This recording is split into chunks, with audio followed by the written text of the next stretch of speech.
പതിവിൽ കവിഞ്ഞുള്ള വാശിയോടെയാണ് ഇത്തവണ പൊന്നാനി അങ്കത്തട്ടിലേക്ക് കടക്കുന്നത്.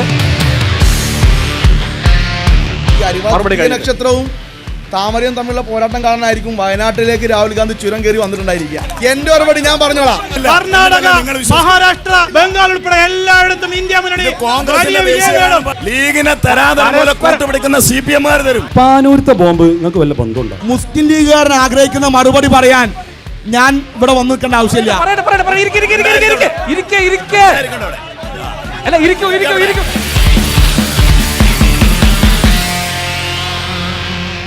നമസ്കാരം. നമ്മുടെ ചിഹ്നം ഇന്ന് ഭാഷാപിതാവിൻ്റെ നാട്ടിലാണ്, തിരൂരിലാണ്. പൊന്നാനി കളരിയിൽ ആർക്കാണ് മൂപ്പ് എന്ന് അറിയാനുള്ള നിർണായകമായ തെരഞ്ഞെടുപ്പിനെ നേരിടുകയാണ്. പൊന്നാനി മണ്ഡലത്തിൻ്റെ ഭാഗമാണ് തിരൂർ. പതിവിൽ കവിഞ്ഞുള്ള വാശിയോടെയാണ് ഇത്തവണ പൊന്നാനി അങ്കത്തട്ടിലേക്ക് കടക്കുന്നത്.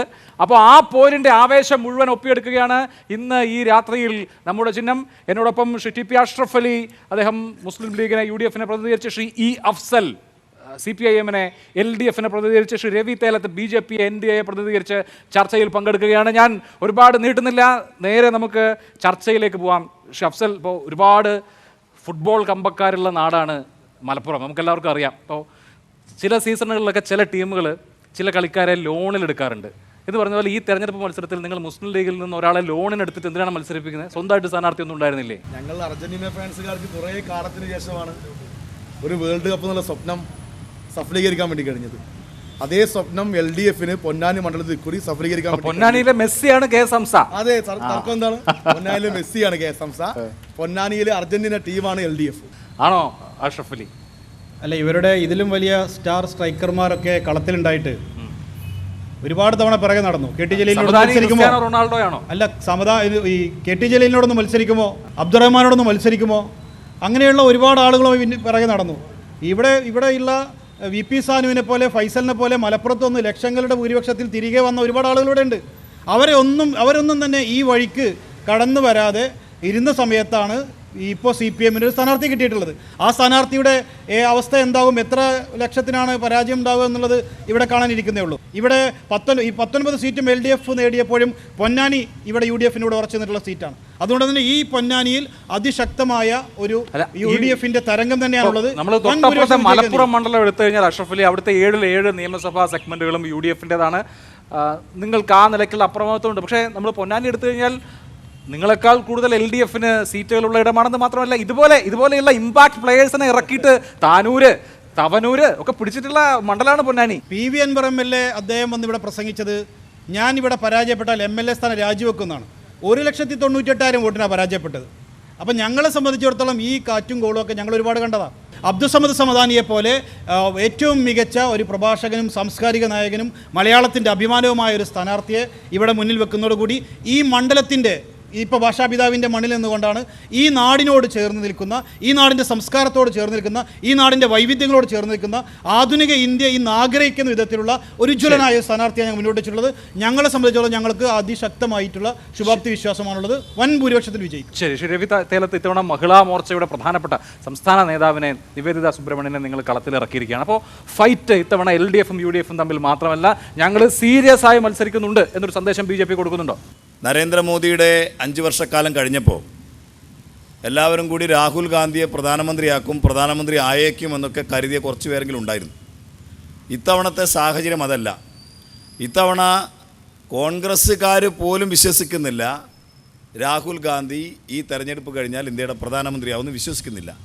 നരേന്ദ്രമോദി തന്നെ വീണ്ടും വരുമെന്നുള്ള അന്തരീക്ഷം നിലനിൽക്കുകയാണ്. അതോടൊപ്പം തന്നെ മോദി സർക്കാരിൻ്റെ കഴിഞ്ഞ 10 വർഷക്കാലത്തെ പ്രവർത്തനങ്ങൾ ആൻറ്റി ഇൻകംബൻസി ഫാക്ടർ ഇല്ലാതെ, ഒരു സർക്കാർ വിരുദ്ധ വികാരമില്ലാതെ ഒരു തെരഞ്ഞെടുപ്പിലേക്ക് പോവുകയാണ്. അത് രണ്ടാമത്തെ ഘടകം. മൂന്നാമത്, കേരള സംസ്ഥാനത്തെ ഭരണത്തെ സംബന്ധിച്ച് വളരെ വലിയ ജനവിരുദ്ധമായ ഒരു സാഹചര്യം നിലനിൽക്കുകയാണ്. അങ്ങനെ ഒരു വികാരം നിലനിൽക്കുകയാണ്. നാലാമത്തെ ഘടകം, ഇവിടുത്തെ MPമാർ ഈ മണ്ഡലം തിരിഞ്ഞു നോക്കാതെ, അല്ലെങ്കിൽ മണ്ഡലത്തിൽ കാര്യമായിട്ടൊന്നും ചെയ്യാതെ പേരിന് മാത്രം മത്സരിക്കാനും നല്ല ഭൂരിപക്ഷത്തിൽ വിജയിക്കുമെന്ന ആത്മവിശ്വാസത്തോടു കൂടി വികസന കാര്യങ്ങളിൽ ഒരു കാര്യം ചെയ്യാതിരുന്ന സർക്കാരാണ്. ഈ കഴിഞ്ഞ 5 വർഷക്കാലമോ 10 വർഷക്കാലമോ മുസ്ലിം ലീഗിൻ്റെ നേതാക്കന്മാർ കേന്ദ്രത്തിൽ മന്ത്രിയായും ഇവിടെ നിന്ന് വിജയിച്ചു പോയിട്ടും ചെയ്യാത്ത വികസന പ്രവർത്തനങ്ങൾ നരേന്ദ്രമോദി സർക്കാർ ഈ പൊന്നാനി ലോക്സഭാ മണ്ഡലത്തിൽ ചെയ്തതും ഈ തെരഞ്ഞെടുപ്പിൽ വലിയ മുന്നേറ്റം ഭാരതീയ ജനതാ പാർട്ടിക്കുണ്ട്. ശരി, ഓക്കെ. മലപ്പുറം ജില്ലയിൽ വലിയ കമ്മ്യൂണിസ്റ്റ് നേതാക്കൾ ഉണ്ടായിട്ടുണ്ട്. കമ്മ്യൂണിസ്റ്റ് പാർട്ടിയുടെ ഏറ്റവും വലിയ നേതാവ് VM ശങ്കരൻ നമ്പൂതിരിപ്പാട് മലപ്പുറംകാരനാണ്. പൊന്നാനിയിൽ EK ബാവ ഉണ്ടായിട്ടുണ്ട്. നിങ്ങളുടെ കഴിഞ്ഞ ദിവസം നിങ്ങളുടെ സ്ഥാനാർത്ഥി നോമിനേഷൻ പേപ്പർ കൊടുക്കാൻ പോകുന്നത് ഞാൻ കണ്ടു. അദ്ദേഹം പാണക്കാട് ഹൈദരലി തങ്ങളുടെ ഖബറിൽ പ്രാർത്ഥന നടത്തിയിട്ടാണ് നോമിനേഷൻ കൊടുക്കാൻ പോകുന്നത്. അതെന്തത് കൂടുതൽ അദ്ദേഹം കമ്മ്യൂണിസ്റ്റിനേക്കാൾ കൂടുതൽ ഇപ്പോഴും ലീഗാണോ? ഹൈദരാലി തങ്ങൾ അദ്ദേഹം അവിടെ പ്രതികരിച്ചാണല്ലോ. തീർത്തും വ്യക്തിപരമാണ്, മതപരമാണ്, ഏറ്റവും അടുപ്പമുണ്ടായിരുന്ന ആളാണ്. നോമിനേഷന് മുമ്പേ അദ്ദേഹം ഹൈദരാലി തങ്ങളുടെ ഖബർസ്ഥാനിൽ പോയി. അത് വേറെ കമൻസ്, പൊളിറ്റിക്കൽ കമൻസ് ഒന്നുമില്ല. ഇവിടെ പറഞ്ഞ കാര്യം എന്താ? ഇവിടെ ഇപ്പോൾ പറഞ്ഞു EMSൻ്റെ നാടല്ലേ. EMS ആദ്യമായി കേരളത്തിൽ കമ്മ്യൂണിസ്റ്റ് ഗവൺമെൻറ് ഉണ്ടാകുന്ന കാലത്ത് വന്നുകൊണ്ട് സ്വതന്ത്ര സ്ഥാനാർത്ഥിയോ അല്ലെങ്കിൽ ഒരു പൊതുമുഖമുള്ള സ്ഥാനാർത്ഥി ജോസഫ് മുണ്ടശ്ശേരി സ്വതന്ത്രനായി വന്ന് അങ്ങനെ കമ്മ്യൂണിസ്റ്റ് മന്ത്രിസഭയിൽ അംഗമായ ആളാണ്. ആദ്യത്തെ പരീക്ഷണമൊന്നുമല്ല ഇത്. ഇങ്ങനെ ഒരു പരീക്ഷണം കൊണ്ടുവരുമ്പോൾ അല്ലെങ്കിൽ പുതിയ സ്ഥാനാർത്ഥിയെ ലീഗിനെ വെല്ലുവിളിക്കാൻ വേണ്ടി UDFനെ തോൽപ്പിക്കാൻ വേണ്ടി കൊണ്ടുവരുമ്പോൾ എല്ലാ കാലത്തും പുച്ഛമാണ് ലീഗിന്. ആ പുച്ഛം കുറ്റിപ്പുറത്ത് 2006 തീർത്തു കൊടുത്താണ്. ആ പുച്ഛം 2016 താന്നൂർ തീർത്തു കൊടുത്താണ്. 2021 വീണ്ടും താന്നൂർ തീർത്തു കൊടുത്താണ്. അപ്പോൾ ഈ പുച്ഛിച്ചിരുന്നോ? ലീഗുകാർ പുച്ഛിച്ചിരിക്കുകയാണ് നല്ലത്. ഇങ്ങനെ പണിയൊന്നും എടുക്കാതെ ഇങ്ങനെ പുച്ഛിച്ചിരുന്ന് കഴിഞ്ഞാൽ ഞങ്ങളുടെ വിജയം അത്ര എളുപ്പമായിരിക്കോളും എന്ന് മാത്രമേ പ്രതികരിക്കാനുള്ളൂ. കാലാകാലങ്ങളായി CPMലൊരു നേതാവിനും വിജയിക്കാൻ കഴിയില്ല എന്നുള്ളൊരു ശക്തമായ സന്ദേശം അതിലൂടെ അവർ നൽകുന്നുണ്ട്. മറ്റൊന്ന്, ജോസഫ് മുണ്ടശ്ശേരി സ്വതന്ത്രനായി എന്ന് പറഞ്ഞതിന് ശേഷം പിന്നെ അദ്ദേഹം പറയുന്നത് പൊന്നാനിയിലെ സ്ഥാനാർത്ഥിയെക്കുറിച്ചൊക്കെയാണ്. അബ്ദുറഹ്മാനും PV അൻവറും ജോസഫ് മുണ്ടശ്ശേരിയും ഒക്കെ ഒരേ ഗണത്തിൽ വരുന്ന CPM പ്രതിനിധിയുടെ ആ ഒരു സമീകരണത്തോടൊക്കെ എന്താ പറയുക, സഹതാപമെന്നല്ല അതൊന്നും പറയാനില്ല. CPM വ്യക്തികളെ ഇവരുടെ കയ്യിലുള്ള കാശാണ്, ഇവരുടെ കയ്യിലുള്ള പിൻബലമാണ്. സാമ്രാജ്യത്വ ശക്തികൾക്കെതിരെ സമരം നടത്തുമെന്ന് പറയുകയും ഓരോരോ പ്രദേശങ്ങളിലുള്ള വലിയ സമ്പന്നരായ ആളുകളെ പല വിധത്തിൽ ചാക്കിട്ട് പിടിക്കുകയും അവരുടെ പണം കൊണ്ട് മാത്രമാണ് കേരളത്തിലും പ്രത്യേകിച്ചും മലപ്പുറം ജില്ലയിലും ഈ പ്രദേശങ്ങളിലും CPM വിജയിച്ചിട്ടുള്ളത്. ഈ നാട്ടിലെ ജനങ്ങൾക്ക് വ്യക്തമായി അറിയാവുന്ന കാര്യമാണ്. അതിനപ്പുറത്ത് അബ്ദുറഹ്മാന്റെ പണം മൈനസ് CPM വട്ടപൂജ്യമാണ്. അതിനപ്പുറത്തൊന്നുമില്ല. PV അൻവറിന്റെ പണം മൈനസ് CPM ഒന്നുമില്ല. ഈ വിധത്തിലല്ലാതെ CPMന് ഇപ്പോൾ അഫ്സലിനെ പോലെ അല്ലെങ്കിൽ എന്തുകൊണ്ട് VP സാനു കാലങ്ങളായി മത്സരിച്ച് പരാജയപ്പെടുന്നു? CPMൽ SFIയിൽ DYFIയിൽ പ്രവർത്തിച്ച് പരിചയപ്പെട്ട് മുന്നിലേക്ക് വന്ന ആളുകളെ ഒന്നും തന്നെ മുന്നിൽ വെക്കാൻ സാധിക്കില്ല എന്ന് അവരുടെ നേതൃത്വത്തിന് വ്യക്തമായി ബോധ്യപ്പെട്ടാൽ അവർക്ക് ഇത്തരം ആളുകളുടെ പിറകിൽ പോവുകയല്ലാതെ വേറെ മാർഗമില്ല എന്നുള്ളതാണ് മലപ്പുറത്തിൻ്റെ ഏറ്റവും കൃത്യമായിട്ടുള്ള രാഷ്ട്രീയ ചിത്രം. CPMും അതുപോലെ തന്നെ UDFും മത്സരിക്കുമ്പോൾ അവിടെ പല പല ഫാക്ടേഴ്സ് വരും. അതിൽ പല ഘടകങ്ങൾ അടങ്ങിയിട്ടുണ്ട്. ഇതിനകത്ത് ഇപ്പോൾ പൂച്ചയ്ക്ക് പൊന്നുരുക്കുന്നിടത്ത് എന്ത് കാര്യമെന്നുള്ള മട്ടിലാണോ BJP? വാസ്തവത്തിൽ മത്സരിക്കുന്ന 2 ലീഗുകാരും ഒരു BJPക്കാരിയുമാണ്. അത് കൃത്യമാണ്, എല്ലാവർക്കും മനസ്സിലായിട്ടുണ്ട്. അതാണ് ഇവർ തമ്മിൽ ഇപ്പം സംസാരിച്ചുകൊണ്ടിരിക്കുന്നതിൽ നമുക്കൊക്കെ ബോധ്യമാവുന്നത്. മുസ്ലിം ലീഗിന് പറയട്ടെ, നിങ്ങൾക്ക് പറയാൻ അവസരമുണ്ട്. നിങ്ങൾ തിരക്കൂട്ടണ്ട. അതാണ് ഈ ലോക്സഭാ തെരഞ്ഞെടുപ്പ്. ഈ രാജ്യത്ത് ആര് അധികാരത്തിലെത്തണമെന്ന് തീരുമാനിക്കാനാണ്. ഇവർക്ക് ഏത് പാർട്ടി അധികാരത്തിൽ കയറ്റാനാണ്, ആരധികാരത്തിൽ വരാൻ വേണ്ടിയാണ് എന്നുള്ള കാര്യത്തിൽ അതിൽ പോലും ഒന്നിച്ചൊരു തീരുമാനമെടുക്കാൻ സാധിച്ചില്ല. കാരണം അങ്ങനെ ഒരു സാഹചര്യം വരില്ല എന്നിവർക്ക് അറിയുന്നുണ്ട്. പൂച്ചയ്ക്ക് പൊന്നൊരുക്കുന്നിടത്ത് കാര്യമൊന്നും ചോദിക്കേണ്ട പ്രസക്തി ഇവിടെ ഇല്ല. കാരണം എന്താ അറിയോ, ഇതിലിപ്പോൾ ഈ മുസ്ലിം ലീഗിൻ്റെ പ്രതിനിധി പറഞ്ഞു പണാധിപത്യത്തിൻ്റെ ആളുകളാണ് ചാക്കിട്ട് പിടിച്ചിട്ട് അവിടെ നിർത്തുന്നത്. ഈ മഞ്ഞളാംകുഴി അലി ആരായിരുന്നു? മഞ്ഞളാംകുഴി അലി 2 തവണ LDFൻ്റെ MLA ആയി. അദ്ദേഹത്തിൻ്റെ ഇതേപോലെ അദ്ദേഹത്തിൻ്റെ പണത്തിൻ്റെയും അദ്ദേഹത്തിൻ്റെ അത് ഉപയോഗപ്പെടുത്തിക്കൊണ്ട് പൊളിറ്റിക്സ് കൊണ്ട് വിജയിച്ച ആളെ മുസ്ലിം ലീഗിലേക്ക് മാറ്റി പെരിന്തൽമണ്ണ മത്സരിപ്പിച്ച് വിജയിപ്പിച്ച് 5ാം മന്ത്രിസ്ഥാനം കൊടുത്ത് അത് കൊടുക്കുന്ന സമയത്ത് ഇവിടെ മുസ്ലിം ലീഗിൽ ഇദ്ദേഹത്തെ പോലെയോ അല്ലെങ്കിൽ കാലങ്ങളായി കഷ്ടപ്പെടുന്ന മുസ്ലിം യൂത്ത് ലീഗിൻ്റെ ചെറുപ്പക്കാരൻ ലീഗുകാരില്ലേ? എന്താ കൊടുക്കാതിരുന്നത്?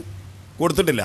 അബ്ദുൽ വഹാബ് കാലങ്ങളായി പ്രവാസിയായിട്ട് ബിസിനസ്സുകാരനായിരുന്നു. അദ്ദേഹം മലപ്പുറത്തേക്ക് വന്ന് രാജ്യസഭാ MP ആയി പ്രവർത്തിക്കുമ്പോൾ ഇവിടെ മുസ്ലിം ലീഗിന് വേണ്ടി കൊടികെട്ടാനും അടികൊള്ളാനും പോകുന്ന മുദ്രാവാക്യം വിളിച്ച നിരവധി ആൾക്കാരില്ല, അവർക്ക് കൊടുത്തിട്ടില്ലല്ലോ. അപ്പോൾ മൗലികമായി ആളുകളൊക്കെ തന്നെയാണ് ചെയ്യുന്നത്. തരാതരം പോലെ അവനവനനുസരിച്ച് ഇത് വ്യാഖ്യാനിക്കുന്നതേ ഉള്ളൂ. ഒരു കാര്യം ഉറപ്പാണ്, മുസ്ലിം ലീഗിൽ നിന്ന് വന്നവരാണോ അധികാരം പിടിച്ചെടുക്കുന്നതോ എന്നുള്ള ചർച്ച.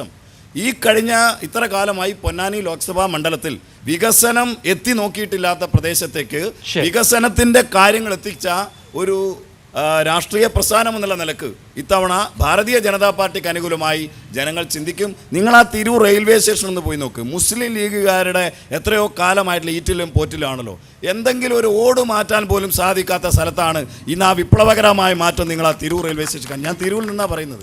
വികസനമാണ്. ഹൈവേ വികസിക്കുന്നു, റെയിൽവേ മേഖല വികസിക്കുന്നു, കടലോര മേഖല വികസനം വരുന്നു, കോടിക്കണക്കിന് രൂപ ഇൻവെസ്റ്റ് ചെയ്യുന്നു ഇവിടുത്തെ വികസനത്തിന് വേണ്ടി. അപ്പോൾ ദേശീയ തലത്തിലൊരു സർക്കാർ രൂപീകരിക്കാൻ ആർക്കാണ് സാധ്യത എന്നത് അടിസ്ഥാനപ്പെടുത്തിയായിരിക്കുമല്ലോ ജനങ്ങളുടെ പ്രിഫറൻസ്. ആ നിലയ്ക്ക് നോക്കുമ്പോൾ ഒരു ദേശീയ തിരഞ്ഞെടുപ്പിൽ കോൺഗ്രസിനൊപ്പമുള്ള ഒരു മുന്നണിക്കല്ലേ മേൽക്കൈ? ഈ ലീഗിൻ്റെ സംസ്ഥാന ഓർഗനൈസിംഗ് സെക്രട്ടറി ആയിരുന്നു കെ എസ് ഹംസ. ആ സമയത്ത് കെ എസ് ഹംസയുടെ പണം ഹലാലായിരുന്നു. ഇപ്പോൾ പണം ഹറാമാണ്. ഒരു പ്രത്യേകതരം ഹലാലും ഹറാമും പദ്ധതിയാണ് മുസ്ലിം ലീഗിനുള്ളത്. ഇത് എല്ലാ കാലത്തും അങ്ങനെയാണ്. അതുപോലെ ഇവിടെ സ്ഥാനാർത്ഥിയെ പറ്റി പറഞ്ഞല്ലോ. ഇത് ഒരു സമദാനിയും ഒരു ഇ.ടി. മാത്രമേ ഉള്ളൂ ലീഗിൻ്റെ നേതാക്കന്മാർ. ഈ അഷ്റഫിൽ ഉൾപ്പെടെയുള്ള സംഘടന യൂത്ത് ലീഗുകാർ ഞങ്ങൾക്കും വേണം സീറ്റ് എറിഞ്ഞെന്നല്ലോ. പഞ്ചായത്ത് മെമ്പറാക്കി തരാമെന്ന് പറഞ്ഞാൽ വിട്ടത് പി കെ ഫിറോസിനെ. പൊന്നാനിയിൽ ഇതുപോലെ ചർച്ചയിൽ ലീഗിൻ്റെ നേതാവ്, മുനിസിപ്പൽ നേതാവ് പറഞ്ഞത് നല്ല ബുദ്ധിയും വിവരമുള്ള ആൾക്കാർ വേണം, അതുകൊണ്ടാണ് ഞങ്ങൾ സംദാനിയും ഇ.ടി. ആക്കിയെന്നുള്ളതാണ്. അപ്പോൾ ഈ അഷ്റഫിലെ ആൾക്കാരും ഇരിക്കുന്ന യൂത്ത് ലീഗുകാരൊന്നും ബുദ്ധി വിവരമുള്ള ആൾക്കാരാണോ ഈ യൂത്ത് ലീഗുകാർ പറയുന്നത്? അപ്പോൾ അത് സ്വയം ഒന്ന് പരിശോധിച്ചാൽ നല്ലതാണ്.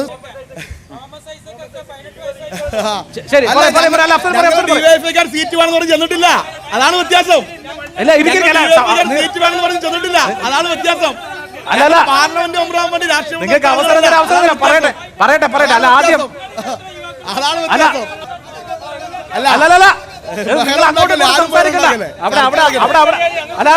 നിങ്ങൾ അല്ലല്ല പറയുന്നേക്കു അല്ല ഇരിക്കെ അല്ല ആദ്യം അഫ്സൽ പറഞ്ഞ് കഴിയട്ടെ. ഇപ്പൊ നേതാക്കളെ സംസാരിക്കട്ടെ, അവരുടെ ടേൺ കഴിയട്ടെ. നിങ്ങൾക്ക് മൈക്ക് തരും. ദയവായിരിക്കും. ഇനി അഫ്സൽ പറയും. സത്യം വിളിച്ചു പറയുമ്പോ അസഹിഷ്ണുത കാണിക്കല്ലേ, ബഹളം ഉണ്ടാക്കി ഇങ്ങനെ കലാപം ഉണ്ടാക്കല്ലേ. നിങ്ങൾ കേൾക്കാൻ തയ്യാറാവും. ദേശീയ രാഷ്ട്രീയത്തിൽ ഏറ്റവും പ്രധാനപ്പെട്ട ക്വസ്റ്റ്യൻ എന്താ?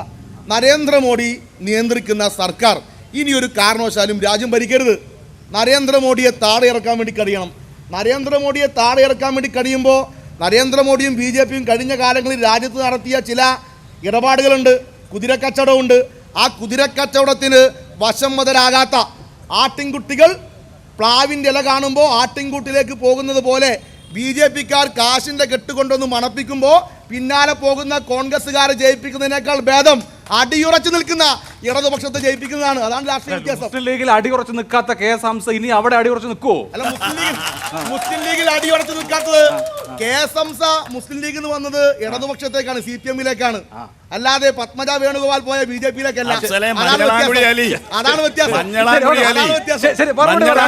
നിങ്ങൾ മറുപടി പറ.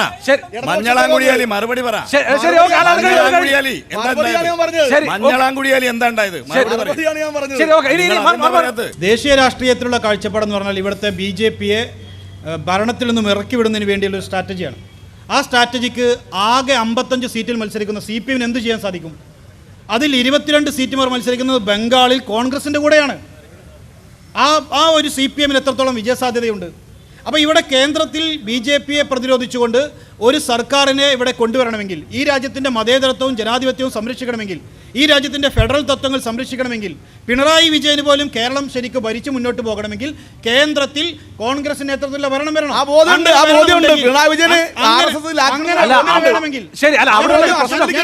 എന്നെ കംപ്ലീറ്റ് ചെയ്യാൻ സമ്മതിക്കും. നിങ്ങൾക്ക് എന്തായാലും 2021 അധികാരത്തിൽ വന്ന പിണറായി സർക്കാർ 2026 വരെ പോകുമല്ലോ. അത് ഞങ്ങൾക്കറിയാം. അതുവരെ നിങ്ങൾക്ക് നിങ്ങളുടെ അദ്ദേഹത്തിൻ്റെ മകൾ വീണയെ പിടിക്കാതെ, അദ്ദേഹത്തിന് ജയിലിൽ പോകാതെ ഭരിക്കാൻ കഴിയണമെങ്കിൽ പോലും ED-യെയും IT-യെയും ഉപയോഗിച്ച് ഈ നാട്ടിലെ മുഖ്യമന്ത്രിമാർ അറസ്റ്റ് ചെയ്യാതെ, ഇവിടുത്തെ മതേതരത്വവും ജനാധിപത്യവും ഇവിടെ കടലിലെറിയാതെ, ഇവിടുത്തെ ഫെഡറൽ തത്വങ്ങളെ സംരക്ഷിച്ചുകൊണ്ട് ഭരിച്ചു പോകണമെങ്കിൽ കോൺഗ്രസിന്റെ നേതൃത്വത്തിലുള്ള ശക്തമായ ഇന്ത്യ അധികാരത്തിൽ വരണം. ഈ കേരളത്തിന്റെ ബൗണ്ടറി കഴിഞ്ഞാൽ കോയമ്പത്തൂരിന് അപ്പുറത്തേക്ക് ചെന്നാൽ, ഇവിടെ ഗൂഡല്ലൂരിന് അപ്പുറത്തേക്ക് ചെന്നാൽ രാഹുൽ ഗാന്ധിയുടെ കൈ പിടിച്ചുകൊണ്ടാണ് CPM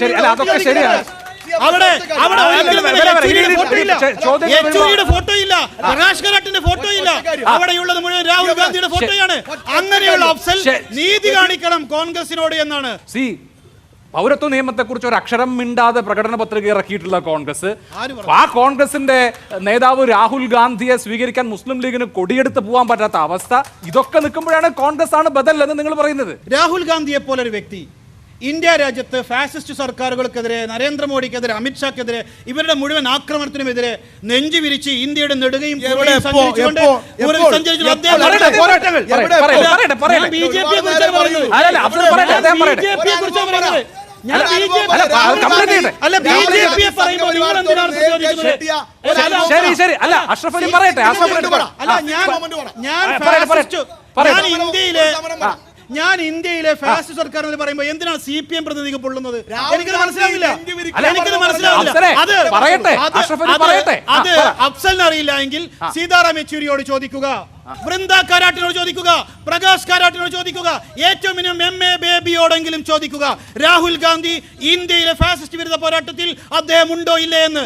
ഇന്ത്യ മുന്നണി നടത്തിയിട്ടുള്ള പോരാട്ടങ്ങളിൽ, സമരങ്ങളിൽ, റാലികളിൽ CPM നേതാക്കന്മാർ ഉണ്ടോ ഇല്ലയോ എന്ന ഫോട്ടോ പരിശോധിക്കുക. അപ്പോൾ മനസ്സിലാകും രാഹുൽ ഗാന്ധി പോരാടിയിട്ടുണ്ടോ എന്ന്. അങ്ങനെയുള്ള രാഹുൽ ഗാന്ധി 2019 മുതൽ ഏറ്റവും അവസാനം മുംബൈയിലെ മഹാറാലിയുടെ സമാപനം വരെ ഈ രാജ്യത്ത് പൗരത്വ ഭേദഗതി നിയമത്തിനെതിരെ ശക്തമായി ശബ്ദിച്ചിട്ടുണ്ട്.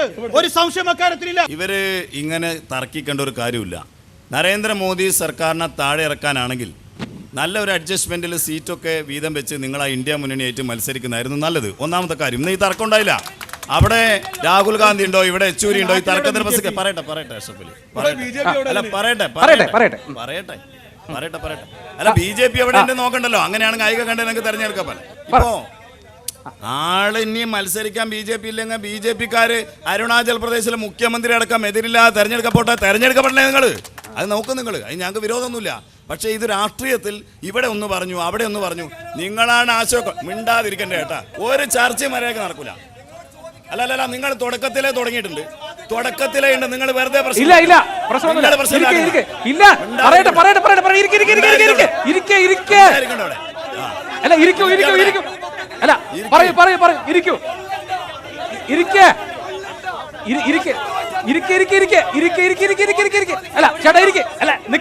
നിങ്ങൾ ഇരിക്കൂ. അല്ല നോക്കൂ, നേതാക്കളെ സംസാരിച്ച് കഴിയട്ടെ. ഇന്ത്യ മഹാരാജ്യത്ത് കോൺഗ്രസ് വിരുദ്ധമായ ഒരു സർക്കാർ ഉണ്ടാക്കാൻ വേണ്ടി VP സിംഗ് ഇന്ത്യയുടെ പ്രധാനമന്ത്രിയായപ്പോ ആ VP സിംഗിനെ താങ്ങി നിർത്തിയപ്പോ ഒരു ഭാഗത്ത് BJPയും ഒരു ഭാഗത്ത് ഈ CPM-ഉം ആയിരുന്നു. CPI ഉൾപ്പെടെയാണ് ഭരിച്ചത്. അന്നത്തെ സാഹചര്യം കോൺഗ്രസിനെ താഴെ ഇറക്കുക. ഇപ്പൊ BJP വലിയൊരു രാഷ്ട്രീയ പാർട്ടിയായി, ശക്തമായ പാർട്ടിയായി. അതുകൊണ്ട് BJPയെ താഴെ ഇറക്കണം. അല്ലെങ്കിൽ ആശയപരമാണെങ്കിൽ അന്ന് BJPയോടൊപ്പം കൂടാൻ പാടുണ്ടോ? അന്ന് നിങ്ങൾ കൂടാൻ പാടുണ്ടോ? ഇന്നത്തെക്കാൾ കൂടുതൽ അയോധ്യ, ബാബറി മസ്ജിദ് ഇഷ്യൂ ഒക്കെ നാട്ടിൽ ചർച്ച ചെയ്യുന്ന കാലത്തൊക്കെ ആണല്ലോ ആ BJPയോടൊപ്പം VP സിംഗിന്റെ ഗവൺമെന്റിൽ CPM-ഉം CPI ഒക്കെ ഉണ്ടായത്. എന്തുകൊണ്ടാണ് തീരുമാനിച്ചത്? അപ്പൊ ചുരുക്കി പറഞ്ഞാൽ അന്ന് കോൺഗ്രസിനെ താഴെ ഇറക്കണം. കാലാകാലമായി നിങ്ങളുടെ പണിയാണ്. നിങ്ങൾക്ക് ഒരിക്കലും അധികാരത്തിൽ വരാൻ പറ്റില്ല. നിങ്ങളൊരു അൺലോഡിംഗ് പാർട്ടിയാണ്. ഈ KS സംശയമൊന്നും മെസ്സിയോടൊന്നും നിങ്ങൾ ഉപമിക്കരുത്. കാരണം മെസ്സിക്ക് ഈ ഇരിക്കുന്നവരെ കക്ഷി രാഷ്ട്രീയ ഭേദമന്യേ ആരാധകരുള്ള മുസ്ലിം ലീഗ് പാർട്ടിയിൽ നിന്ന് ഇലയും കൂട്ടി പുറത്തിട്ട മുഴുവൻ ആളുകളും ചെന്നടിയുന്ന കുപ്പത്തൊട്ടിയായിട്ട് CPM മാറിയിട്ടുണ്ട്. പിന്നെ നിങ്ങളിപ്പോൾ ഞങ്ങളെ പ്രതിനിധി TP അഷ്റഫ് അലിയോട് വീണ്ടും ചോദിക്കുന്നത് കണ്ടു. രാഹുൽ ഗാന്ധിയുടെ ഒരു വൺ ടൈം പ്രസൻസ് ചോദിച്ചു. ഞാൻ ചോദിക്കുന്നത് ഒറ്റ ചോദ്യമാണ്, അധികമൊന്നും ചോദിക്കുന്നില്ല, അതിനുള്ള മുതലൊന്നും നിങ്ങളെടുത്തില്ല. ഞാൻ ചോദിക്കുന്നത് 500 ചില്ല നിയോജക മണ്ഡലമുണ്ട്, പാർലമെൻറ്റ് മണ്ഡലമുണ്ട് ഇന്ത്യ മഹാരാജ്യത്ത്. ഒരു ഗെയിം ആവുമ്പോൾ ഏറ്റവും നന്നായി കളിക്കുന്നവനാണ് ജയിക്കുക, തൊട്ട് പിന്നാലെ വന്നവനാണ് രണ്ടാം സ്ഥാനത്തുണ്ടാവുക. ഇന്ത്യ മഹാരാജ്യത്ത് ഏതെങ്കിലും ഒരു പാർലമെൻറ്റ് മണ്ഡലത്തിൽ നിങ്ങളുടെ അരിവാൾ ചുറ്റിക നക്ഷത്രവും BJPയുടെ താമര ചിഹ്നവും തമ്മിൽ ഇഞ്ചോടിഞ്ച് പോരാടുന്ന ഒരൊറ്റ മണ്ഡലത്തിന്റെ പേര് നിങ്ങൾക്ക് പറയാൻ സാധിക്കും? അതാണ് ചോദ്യം. ഈ അരിവാൾ ചുറ്റിക നക്ഷത്രവും താമരയും തമ്മിലുള്ള പോരാട്ടം കാരണമായിരിക്കും വയനാട്ടിലേക്ക് രാഹുൽ ഗാന്ധി ചുരം കയറി വന്നിട്ടുണ്ടായിരിക്കുക. അതുകൊണ്ടായിരിക്കും രാഹുൽ ഗാന്ധി വന്നിട്ടുണ്ടായിരിക്കുക. വളരെ അല്ല, എന്റെ മറുപടി ഞാൻ പറഞ്ഞോളാം. എന്റെ മറുപടി ഞാൻ പറഞ്ഞോളാം.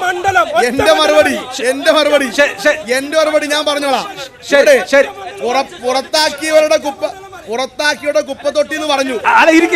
ചോദ്യത്തിനാണ് ഉത്തരം പറയുന്നത്. ശരി, അല്ല അദ്ദേഹത്തിന്റെ ഉത്തരം എന്താണോ, ഒരു സെക്കൻഡ് എന്താണോ അദ്ദേഹത്തിന് പറയാനുള്ള കാര്യം അതല്ലേ പറയാ. നിങ്ങൾ ആഗ്രഹിക്കുന്ന ഉത്തരം പറയാൻ പറ്റും. ഇരിക്കവിടെ. അടുത്ത ചോദ്യം. അല്ല, ഇവര് ബഹളം നിർത്തിയ ഉത്തരം പറയാം. ശരി മുസ്ലിം ലീഗുകാർ ബഹളം കാണിച്ചാൽ ഉത്തരം പുറത്താക്കിയവരുടെ കുപ്പത്തൊട്ടി എന്ന് പറഞ്ഞു. UDF-ൽ നിന്ന് പുറത്തു വന്ന ഒരാൾ കേരളത്തിന്റെ മന്ത്രിയായി കെട്ടി ജലീൽ ഇന്ന് MLA ആണ്. V. അബ്ദുറഹ്മാൻ ഇന്നും മന്ത്രിയാണ്. കുപ്പത്തൊട്ടിയല്ല. നല്ല അംഗീകാരം കിട്ടിയിട്ടുണ്ട്. ജനങ്ങൾ അംഗീകാരം നൽകിയിട്ടുണ്ട്. ശരി. ഇവിടെ ഒരു കാര്യം, ഒറ്റ കാര്യമുള്ളൂ, ശരി, ശരി. ഈ പോരാട്ടം കാണാനായിരിക്കും രാഹുൽ ഗാന്ധി അമേഠി ഉപേക്ഷിച്ച് വയനാട്ടിലേക്ക് വന്നിട്ടുണ്ടാവുക. അതാണ് ഉത്തരം. ശരി, ഓക്കേ, ഓക്കേ. അതാണ് എന്റെ ഉത്തരം. അടുത്ത അതാണ് എന്റെ ഉത്തരം. ഞാൻ ജനിക്കുന്നതിന് മുൻപ് തൊട്ട് പൊന്നാനി നിങ്ങളാണ് ഭരിച്ചുകൊണ്ടിരിക്കുന്നത്. ഈ ചുറ്റുവട്ടത്തിൽ ചൂണ്ടിക്കാണിക്കാനുള്ള വികസനം നിങ്ങൾക്ക് കാണിക്കാൻ കഴിയോ? തൊട്ടടുത്ത് തിരൂർ റെയിൽവേ സ്റ്റേഷൻ ആയിട്ട് കാലങ്ങളായി നിങ്ങൾ ഇരുന്നിട്ടും എത്ര ട്രെയിനാണ് നമ്മുടെ തിരൂരിനെ കൊഞ്ഞനം കുത്തിക്കൊണ്ട് കടന്നുപോയിക്കൊണ്ടിരിക്കുന്നത്? അതിനുള്ള മറുപടി കൂടി പ്രിയ സുഹൃത്ത് തരണം. ശരി, ഓക്കേ, ഓക്കേ. ഇന്ന് കാണുന്ന ഈ തിരൂരും ഈ പൊന്നാനിയും ഇങ്ങനെ ആയതിനു പിന്നിൽ ഇവിടുത്തെ UDF-ന്റെ ജനപ്രതിനിധികളാണ്. ഏതൊക്കെയാണ്? ഞങ്ങൾക്ക് ഒന്ന് എടുത്തു എംപിയുടെ ഫണ്ട് പറ, എംപിയുടെ ഫണ്ട് പറ, എംപിയുടെ ഫണ്ട് പറ, എംപിയുടെ ഫണ്ട് പറ, ചർച്ചയുടെ ഈ സമയം മതിയാവില്ല. അതുകൊണ്ട് അത്രമാത്രം വികസന പ്രവർത്തനം ഈ നാട്ടിൽ നടപ്പിലാക്കിയിട്ടുള്ളതാണ്. ഇവിടെ ഇതാ 26 കോടി രൂപയുടെ പദ്ധതികൾ റെയിൽവേ മേഖലയിൽ നടപ്പിലാക്കുന്നത് ഈ പാർലമെന്റ് MP-യുടെ കൂടി ശുപാർശയോട് കൂടി ഈ നാട്ടിലാണ്. ഒരു സംശയ കാര്യത്തിൽ വേണ്ട. ഇവിടുത്തെ പ്രാദേശിക വികസന ഫണ്ടുകൾ, അതുപോലെ തന്നെ ഇവിടെ സെൻട്രൽ റോഡ് ഫണ്ട് ഉൾപ്പെടെ ഒരുപാട് കാര്യങ്ങൾ. ഇവിടെ ട്രെയിനിന്റെ സ്റ്റോപ്പിനെ കുറിച്ച് പറഞ്ഞു. ET മുഹമ്മദ് ബഷീറിന്റെ ഇടപെടലോടുകൂടി ട്രെയിൻ ഇവിടെ അനുവദിച്ച സ്റ്റോപ്പുകൾ പരപ്പനങ്ങാടിയിൽ യശ്വന്ത്പൂർ എക്സ്പ്രസിന് സ്റ്റോപ്പ് അനുവദിച്ചത് ET മുഹമ്മദ് ബഷീറിന്റെ ഇടപെടൽ കൊണ്ടാണ്. ഇവിടെ തിരൂരിലെ ഇവിടെയുണ്ട്, ഈ തിരൂരിലുണ്ട്. ജാംനഗർ എക്സ്പ്രസിന് ഇവിടെ സ്റ്റോപ്പ് ഉണ്ട്. തിരുനാവായ മെമു എക്സ്പ്രസിന് സ്റ്റോപ്പ് ഉണ്ട്. ഈ BJP-ക്കാരുടെ ഇടയിൽ നിന്ന് വേണം ഇതൊക്കെ ഇവിടെ നേടിയെടുക്കാൻ എന്നുള്ള കാര്യം മറന്നു പോകരുത്. ഈ അഹമ്മദ് സാഹിബ് അഹമ്മദ് സാഹിബ് പൊന്നാനി ലോക്സഭയിൽ നിന്ന് വിജയിച്ചിട്ട് UPA സർക്കാർ റെയിൽവേ മന്ത്രിയായിരുന്നു. അന്നില്ലാത്ത വികസനം ഇപ്പൊ നടക്കുമ്പോ അത് ഞങ്ങളുടെ കഴിവുകൊണ്ടാണെന്ന് പറഞ്ഞ എന്തർത്ഥത്തിലാണ് സുഹൃത്തെ? സ്കൂളുകളുടെ പുരോഗതിക്ക് വേണ്ടി 163 കോടി രൂപ അനുവദിച്ച കേന്ദ്ര ഗവൺമെന്റ് അനുവദിച്ചത് ഒരു സ്കൂളിന് പോലും അത് അനുവദിക്കാതെ പ്രൈം മിനിസ്റ്ററുടെ പ്രോഗ്രാമിന്റെ പേര് വെക്കുന്നതിന്റെ പേരിൽ ഈ 163 കോടി രൂപയും മിസ്സാക്കിയ ഒരു ഭരണമാണ്. പിന്നെ നിങ്ങൾക്ക് വികസനത്തിന്റെ പേരിൽ വോട്ട് ചോദിക്കാൻ എന്ത് അവകാശമാണ് ഉള്ളത്? ശരി, PM ശ്രീ പദ്ധതിയെ കുറിച്ചാണ് ചോദ്യം. അല്ല, ഒരു സെക്കൻഡ്, നിങ്ങളുടെ നേതാക്കളാണ് സംസാരിക്കുന്നത്, അവരെ സംസാരിക്കാൻ അനുവദിക്കൂ. അവർ പറയുന്നത് കേൾക്കണ്ടേ? നിങ്ങൾ കേരളത്തിലൂടെ അങ്ങോളം ഇങ്ങോളം നടക്കുമ്പോൾ കണ്ണടച്ചാണ് നടക്കുന്നത്. കേരളത്തിലെ വിദ്യാഭ്യാസ മേഖല ആകെ മാറി, ഹൈടെക് വിദ്യാലയമായി മാറി. വലിയ കിഫ്ബി ഫണ്ട് വന്നു, വലിയ ലബോറട്ടറി വന്നു, വലിയ ക്ലാസ് മുറി വന്നു. പിന്നെ നരേന്ദ്രമോദിയുടെ ഫോട്ടോ വെച്ചിട്ട് വികസനം പാടുള്ളൂ എന്ന് പറഞ്ഞാൽ സൗകര്യമില്ല. നരേന്ദ്രമോദിയുടെ ഫോട്ടോ വെച്ച് വികസനം പാടുള്ളൂ, വീട് കൊടുക്കാൻ പാടുള്ളൂ എന്ന് പറഞ്ഞാൽ സൗകര്യമില്ല. യുവജനോത്സവം നടത്താൻ വേണ്ടിയിട്ട് കുട്ടികളെ കൊണ്ട് പൈസ പിരിപ്പിച്ച സർക്കാരാണ് നിങ്ങൾ, അല്ലേ? കാലങ്ങളായി യുവജനോത്സവം നടക്കുമ്പോ ശാസ്ത്രമേള നടക്കുമ്പോ അല്ലെങ്കിൽ മറ്റു പരിപാടിയൊക്കെ നടക്കുമ്പോൾ പിരിവ് നടക്കാറുണ്ട്. ആ പിരിവെ പേരാ ഇവർ കൊണ്ടുവന്ന ഇവർ പറഞ്ഞ മറ്റു പല കാര്യങ്ങൾ ഇവിടെ മോഡൽ എക്സാമിന്റെ പേരിൽ വലിയ പ്രചരണം നടത്തി. PK അബ്ദുറബുട്ട് ഓർഡറാണ്. മോഡൽ എക്സാമിന് പണം പിരിക്കാൻ PK അബ്ദുറബുട്ട് ഓർഡറാണ്. മോഡൽ എക്സാമിന് പണം പിരിക്കാൻ PK അബ്ദുറബുട്ട് ഓർഡറാണ്. ED ഹൈദരലി തങ്ങളെ ചോദ്യം ചെയ്തത് എൻ്റെ വാപ്പ നിരപരാധിയാണ്, ലീഗിൻ്റെ വലിയ നേതാക്കന്മാരാണ് ഇതിൻ്റെ പിന്നിൽ. എൻ്റെ വാപ്പ നിരപരാധിയായ എൻ്റെ വാപ്പാനെ ചോദ്യം ചെയ്തതിൻ്റെ പിന്നിൽ ശരിക്ക് ലീഗിൻ്റെ വലിയ നേതാക്കന്മാരാണ് ചോദ്യം ചെയ്തത്. ലീഗേരി ഒറ്റ കൊടുത്തതാണ് ഹൈദരലി തങ്ങളെ എന്ന് പറഞ്ഞിട്ട് മൊയ്ൻ അലി തങ്ങൾ പത്രസമ്മേളനം നടത്തപ്പോൾ ആ മൊയ്ൻ അലി തങ്ങളെ ഈ ലീഗിൻ്റെ അനുയായി വന്നിട്ട് തെറി വിളിച്ച്, ആ തെറി വിളിച്ചവരെ ഈ ലീഗ് അനുയായികൾ തന്നെ അഭിനന്ദിക്കുക ചെയ്ത്. തെറി വിളിച്ച ആളെ അതെ, ഇതേ അഭിപ്രായമാണ് KSMC പറഞ്ഞത്. അതിനാണ് KSMC ലീഗിൽ നിന്ന് പുറത്താക്കിയത്. KSMC ഇന്നും ആ ചോദ്യം ചോദിക്കുന്നുണ്ട്, അതിൻ്റെ പിന്നിൽ ആരാണ്, ആ നേതാക്കന്മാരാണ്, ഹൈദരലി തങ്ങൾ നിരപരാധിയാണെന്ന്. അതിനെതിരെ പ്രതികരിക്കാൻ ലീഗിൽ നട്ടെല്ലുറപ്പുള്ള ഒരാളും വന്നിട്ടില്ല. അതിനുള്ള മറുപടി അല്ല, പാണക്കാട് സയ്യിദ് മൊയ്ൻ അലി ശിഹാബ് തങ്ങൾ അങ്ങനെയൊന്നും പറഞ്ഞിട്ടില്ല. അദ്ദേഹത്തിന്റെ പേരിൽ ഇല്ലാത്തത് വെറുതെ പറയുകയാണ്. അങ്ങനെ ഒരു സ്റ്റേറ്റ്മെന്റ് അദ്ദേഹം പറഞ്ഞിട്ടില്ല. ഇനി മറ്റൊരു കാര്യം, ഇപ്പോൾ ED ചോദ്യം ചെയ്യുന്നുണ്ട് MM വർഗീസിനെയും PK ബിജുവിനെയും കരുവന്നൂരിലെ കേസിന്റെ പേരിലാണ് എന്നുള്ള കാര്യം മറന്നു പോകേണ്ട സഖാവ് എന്നേ ആ കുറിച്ച് പറയാനുള്ളൂ. ഇവിടെ മറ്റൊന്ന്, BJP ഇവിടെ പറയുന്നത് ഇന്ത്യ രാജ്യത്തിന്റെ പ്രധാനമന്ത്രി BJP ആയതിനാൽ ഇവിടെ തിരൂരിൽ മുനിസിപ്പാലിറ്റിയിലെ ഒരു നഗരസഭാ കൗൺസിലർ ഒരു വാർഡ് കോൺക്രീറ്റ് ചെയ്താൽ അത് BJP-യുടേതാണ് എന്നാണോ? ആ ഫണ്ട് ഇവിടെ പുറത്തൂരിലെ അല്ലെങ്കിൽ തലക്കാട് ഒരു ഗ്രാമപഞ്ചായത്ത് അംഗം ഒരു വാർഡിൽ ഒരു റോഡ് കോൺക്രീറ്റ് ചെയ്താൽ അത് BJP-യുടെ ഫണ്ടാണെന്നാണോ? അങ്ങനെയൊന്നുമില്ല. ഇവിടെ BJP-ക്കാരെ നിങ്ങൾ സർക്കാർ ഉണ്ടായിരുന്നല്ലോ, ഈ അന്ന് നാട്ടിലെ കിട്ടിയിട്ടില്ലല്ലോ. ജനങ്ങളുടെ അതാണ് നികുതിപ്പണം പറയുന്നത്. അതിവിടെ വിനിയോഗിക്കാനുള്ള നിങ്ങൾ വെറുതെ വിളിച്ചിട്ട് കാര്യമില്ല. ഇവിടെയുള്ള ഒരു ഏജൻസി കേന്ദ്രത്തിൽ മാത്രമാണ് നിങ്ങളുള്ളപ്പോൾ ചെയ്തോ? ഇവിടെ എന്റെ ചോദ്യം അതാ. ഈ പ്രധാനമന്ത്രി ഉൾപ്പെടെ ആളുകൾ കേന്ദ്രത്തിൽ അതുകൊണ്ട് നിങ്ങളുള്ളപ്പോൾ മുഹമ്മദ് ചെയ്തോ? ബഷീറിന്റെ സമഫലമായി ഈ തിരൂരിൽ വന്നിട്ടുള്ള വികസന പ്രവർത്തനങ്ങൾ, അദ്ദേഹത്തിന്റെ MP ഫണ്ട്, അദ്ദേഹം കൊണ്ടുവന്നിട്ടുള്ള റെയിൽവേ സ്റ്റേഷൻ വികസനം എല്ലാം ഇവിടെ BJP പറയുന്നത് അത് കേവലം എട്ടുകാലി മമ്മൂഞ്ഞിത്തരമാണ് എന്നുള്ള കാര്യം അവർ ഓർത്താൽ മതി. ട്രെയിനെ കുറിച്ച് അഷ്ടപതി പറഞ്ഞത് അല്ലല്ല, നിങ്ങൾ പരസ്പരം തർക്കിക്കല്ല. എന്റെ ചോദ്യം അതാ. BJP-യുടെയും അതേപോലെ തന്നെ CPM-ന്റെയും അല്ലെങ്കിൽ LDF-ന്റെയും പ്രതിനിധിയോടാണ്. ഇക്കഴിഞ്ഞ ദിവസം കേരളം വളരെ നെട്ടലോട് കേട്ട ഒരു വിധിയാണ് റിയാസ് മൗലവിയുടെ വിധി. നമ്മളെല്ലാവർക്കും അറിയാലോ.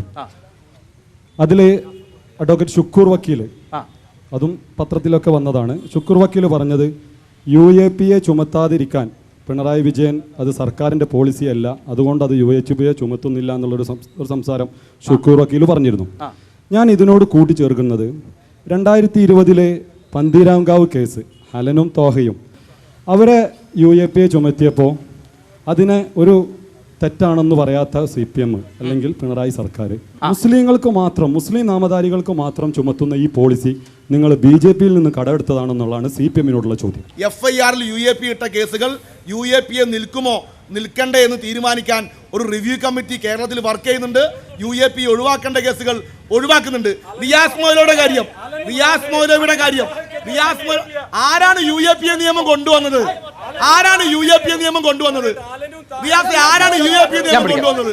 ഹലനെയും താഹയും UAPA ചുമത്തിയപ്പോ പിണറായി പറഞ്ഞ ഡയലോഗ് DYFI-കാരെങ്കിലും ഓർക്കണം.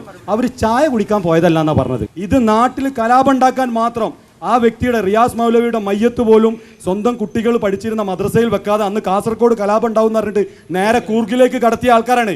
എന്നിട്ട് മുസ്ലിങ്ങൾ മാത്രം വരുമ്പോൾ, മുസ്ലിങ്ങളുടെ പേരുകൾ മാത്രം വരുമ്പോൾ UAPA, മറ്റേത് വരുമ്പോൾ, മറ്റു മതസ്ഥർ വരുമ്പോൾ അത് സർക്കാരിൻ്റെ പോളിസി അല്ല എന്ന് പറയുന്ന ഈ ഒരു ന്യായം. ഇതോടൊപ്പം കൂട്ടിച്ചേർക്കാനുള്ളത് ഈരാട്ടുപേട്ടയിലെ വൈദികനുമായി ബന്ധപ്പെട്ട വിഷയം, കോളേജ് പിള്ളേരെ പള്ളി കോമ്പൗണ്ടിൽ കയറി വണ്ടി ഓടിക്കുന്നതുമായി ബന്ധപ്പെട്ട വിഷയത്തിൽ അറസ്റ്റ് ചെയ്തപ്പോൾ മുഴുവൻ മുസ്ലിങ്ങൾ, പിണറായിയോട് സിറാജ് അടക്കമുള്ള, അതുപോലെ തന്നെ സുപ്രഭാതം അടക്കമുള്ള, സമസ്തയുടെ അടക്കമുള്ള നേതാക്കന്മാർ ഈ വിഷയത്തിൽ പിണറായി നിലപാട് മാറ്റണം എന്ന് പറഞ്ഞപ്പോൾ ഞാൻ ഉറച്ച നിലപാടിലാണ്, അത് ചെയ്തത് മുസ്ലിം പക്ഷക്കാരാണെന്നാണ്. നിങ്ങളാണോ CAA വന്നു കഴിഞ്ഞാൽ ഈ റിയാസ് മൗലവിയെയും ആ ഈരാട്ടുപേട്ടയിലുള്ള സാധാരണക്കാരായ മുസ്ലിം ചെറുപ്പക്കാരെയും രക്ഷിക്കാൻ കഴിയാത്ത നിങ്ങളാണോ ഈ മുസ്ലിം സമൂഹത്തെ CAA-യുടെ പേരിൽ രക്ഷിക്കാനെന്ന് നിങ്ങൾ പറയുന്നു? ശരി, പറയൂ. ഇനി ആവശ്യമില്ല.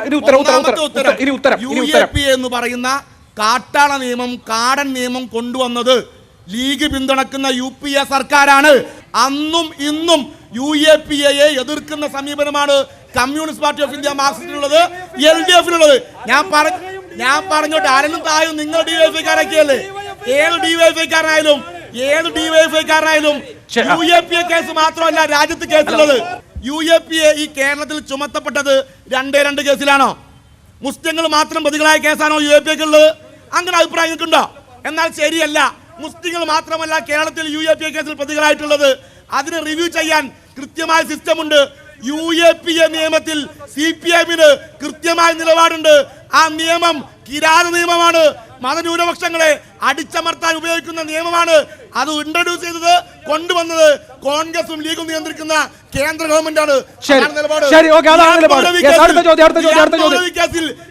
വർഷവും 7 ദിവസവും പ്രതികൾ ജയിലിൽ കിടന്നു.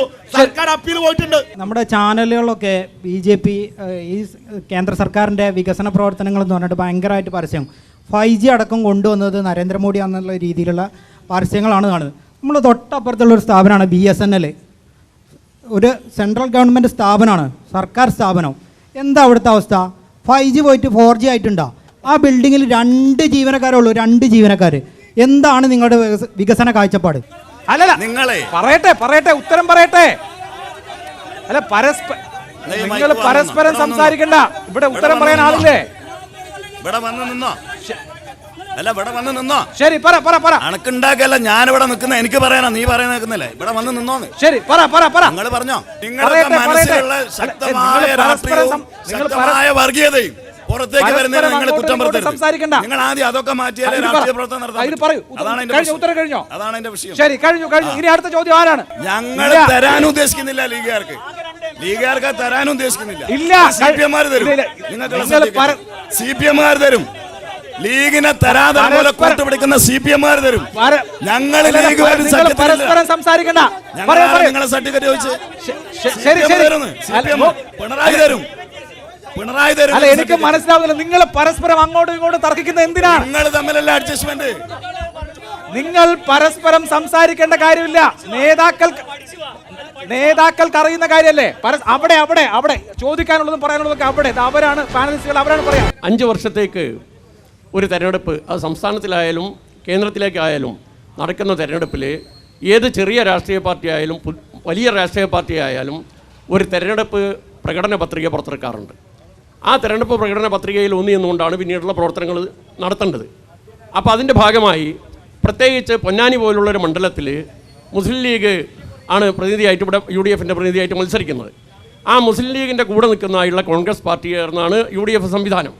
അപ്പോൾ കേന്ദ്രത്തിൽ ഈ കോൺഗ്രസിൻ്റെ നേതൃത്വത്തിലുള്ളൊരു സർക്കാർ വന്നാൽ പൗരത്വ നിയമ ഭേദഗതി ഞങ്ങൾ പിൻവലിക്കും എന്ന് പ്രകടന പത്രികയിൽ എഴുതാനുള്ള ആർജവം എന്തുകൊണ്ട് കാണിക്കുന്നില്ല? ശരി. അപ്പോൾ ആ നിലയ്ക്ക് മുസ്ലിം ലീഗ് ഈ കോൺഗ്രസിനെ സപ്പോർട്ട് ചെയ്യുന്നതിൽ എന്താണ് അർത്ഥം എന്നുള്ളതാണ് എൻ്റെ ചോദ്യം. ശരി. അതായത് ഇന്ത്യ രാജ്യത്ത് ഈ സർക്കാർ അധികാരത്തിൽ വരുന്നതിന് മുമ്പ് വരെ ഭരിച്ചിട്ടുള്ള കോൺഗ്രസിന്റെ സർക്കാർ ഇവിടെ പൗരത്വ ഭേദഗതി നടപ്പിലാക്കിയിട്ടില്ല. ഇവിടെ മതത്തിന്റെ പേരിൽ ആളുകളെ വേർതിരിച്ചിട്ടില്ല. ഇവിടെ യാതൊന്നും ചെയ്തിട്ടില്ല. അതുകൊണ്ട് തന്നെ ഇനി വരുന്നൊരു സർക്കാരും ഒരിക്കലും തന്നെ അങ്ങനെ ചെയ്യില്ല എന്ന് മാത്രമല്ല, ഈ നിലവിൽ ഈ BJP കൊണ്ടുവന്നിട്ടുള്ള എല്ലാ നിയമങ്ങളെയും ഞങ്ങൾ എടുത്തെറിയും. ഒരു സംശയം അക്കാര്യത്തിൽ വേണ്ട. ഒരു സംശയം അക്കാര്യത്തിൽ വേണ്ട. അല്ല, ആ കാലത്തുണ്ടായിരുന്ന കോൺഗ്രസ്സുകാരല്ല ഇന്ന് BJP ആണ്. അതാണ് വ്യത്യാസം. ആ കാലത്തെ കോൺഗ്രസ്സുകാരല്ല ഇന്ന് BJP. ഇവിടെ അതിനുവേണ്ടി ഒന്നിച്ചു നിൽക്കാൻ ഇവിടുത്തെ CPM-കാർ BJP-ക്കെതിരെ ഒന്നിച്ചു നിൽക്കാൻ തയ്യാറുണ്ട് എന്നുള്ളതാണ്. നിങ്ങൾ BJP-യുടെ ശബ്ദത്തിൽ സംസാരിക്കരുത്. വോട്ടർമാർ പ്രതീക്ഷിക്കുന്ന ഗീർവാണ പ്രസംഗമല്ല. രേഖാമൂലം എന്തുകൊണ്ട് പ്രകടന പത്രികയിൽ പറയുന്നില്ല? കോൺഗ്രസ് ഇറക്കിയിട്ടുള്ള പ്രകടന പത്രിക വളരെ കൃത്യമായി കൊള്ളേണ്ടത് കൊണ്ടു എന്നുള്ളതിന്റെ തെളിവാണ് നരേന്ദ്രമോദി ആ പ്രകടന പത്രികയെക്കുറിച്ച് അന്ന് തന്നെ ട്വീറ്റ് ചെയ്തത്. യോഗി ആദിത്യനാഥ് ഉൾപ്പെടെ ഇവിടുത്തെ പ്രധാനപ്പെട്ട BJP-യുടെ ട്വിറ്റർ ഹാൻഡിലുകൾ മുഴുവനും അന്ന് ആ പ്രകടന പത്രികയെതിരെ എന്ത് പറഞ്ഞു എന്ന് ചോദിച്ചാൽ ആ പ്രകടന പത്രിക ഇന്ത്യ രാജ്യത്തെ സംരക്ഷിക്കാനുള്ളതാണ് എന്നവർ തിരിച്ചറിഞ്ഞത് കൊണ്ടാണ്. അത് മനസ്സിലാക്കാത്ത കമ്മ്യൂണിസ്റ്റുകാരൻ BJP-യുടെ ഭാഷയിൽ ആ പ്രകടന പത്രികയെതിരെ ഇവിടെ സംസാരിക്കുക എന്നുള്ളതാണ്. നാട്ടിൽ ഉപ്പുമാങ്ങ എന്ന് പറയുമ്പോൾ അപ്പുനായർ എന്ന് പറയുന്ന